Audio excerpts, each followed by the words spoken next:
sovereign will. Ibig sabihin, ito ay kalooban ng Diyos. At yung kalooban ng Diyos ay nakabase sa kanyang pagiging hari at soberano.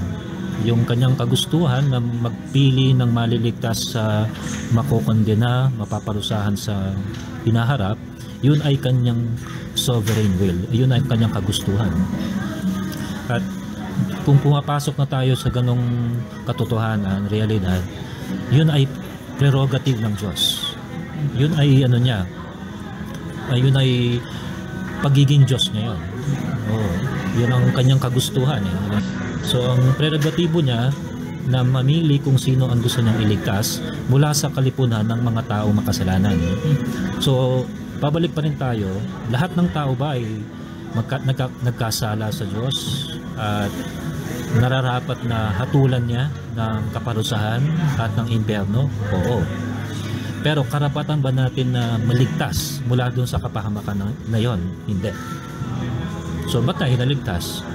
Doon tayo babalik sa biyaya. Ito ay sovereign grace. Ito ay prerogatibo niya ayon sa kanyang biyaya. Kasi yun yung kalooban niya para ipakita yung kanyang kagandahang loob. Yung kabilang banda naman, bakit niya niloob na itong mga kabilang grupo ay mahatulan ng walang hanggang kamatayan sa impyerno? Babalik pa rin tayo dun sa kanyang karakter at pagiging Diyos. Kasi yun ang kanyang sovereign will. Ipapakita niya ang kanyang hustisya dun sa grupo na yon, at yun ay base sa kanyang kagustuhan. Hindi yun base sa gusto natin.